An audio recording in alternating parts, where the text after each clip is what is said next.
Welcome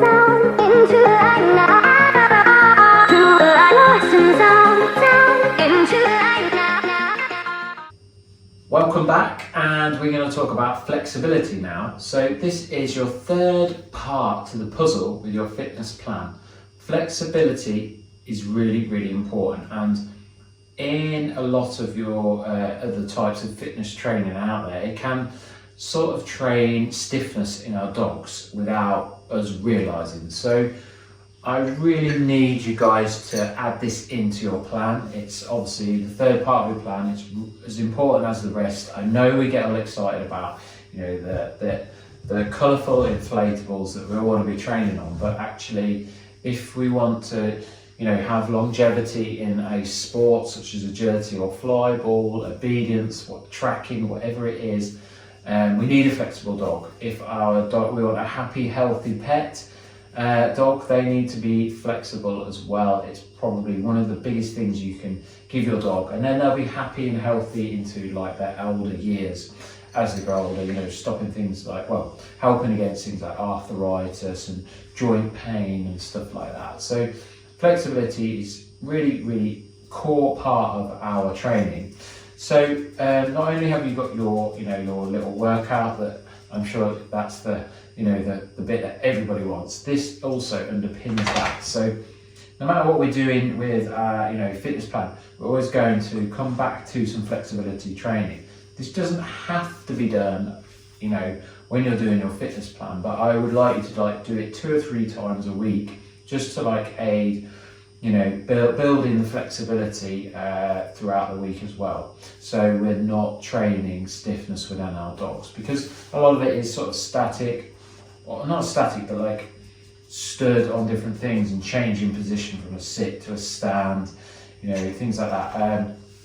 It's not always, there's not always that much flexibility in there. So I always come back to my flexibility training throughout the week at different periods. So when I've got 5 minutes with the dogs, I'll just do some flexibility exercises. So some of the exercises you guys can do from the word go is we can do like spins and twists and stuff like that. So the dog might be in front of us and we'll lure around one way, feed, lure around the other way, feed. So they're turning on in a little circle. So that's a nice one. I'll show you Nova quickly. So Nova does actually have spin and twist on cue, but I don't actually want to use that right now. I want her to go nice and slowly around left to right. Ooh, hang on, get my hand right. Just like so. And that's all I'm looking for, her using all of her feet. Now this is also a really great one for your warm-up. So you could use it as a warm-up, and then you're getting in your flexibility into your warm-up as well. So killing 2 birds with 1 stone.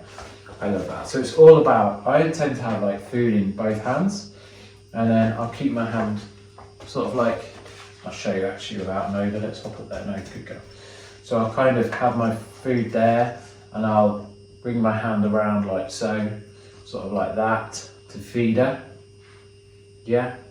So that will really help with flexibility. Another one, a figure of 8s around your legs. So I'll show you quickly with Nova again. So figure of 8s. She'll start there, and I have food in both hands again, and we'll just lure around. And you might need to feed a little bit. Oops, really. Good girl. A little more often as she goes around. But nice and slowly is the key.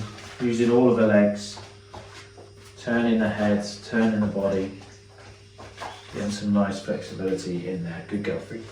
Hop it up. So that's another great one. And you can add that into your warm-up again. So you can see what's happening here. I tend to use sometimes my flexibility training in my warm-up. Another good one is middle. So I'll sit normally sometimes on a chair. Free. Get her into middle position here, and then I can start to like turn her a little bit, like so, back to the front, And then we can go the other way. She might just touch her shoulder there and back. Hang on, I need to reload. And then she might touch, go down, back up. Make sure you balance it out on each side. You can come around, touch the ribs, back to the front.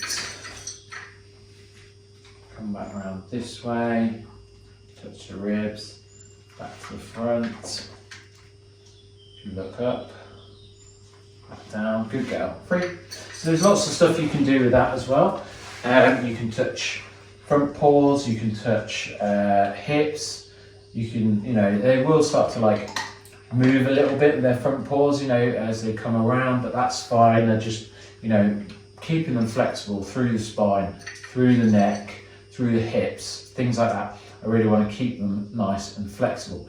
So you've got your static luring, you've got spins and twists, as I call them, you've got figure of 8, and lots of stuff like that. You can also do like going around one leg. It's the same principle as the figure of 8, but you can just go around like so.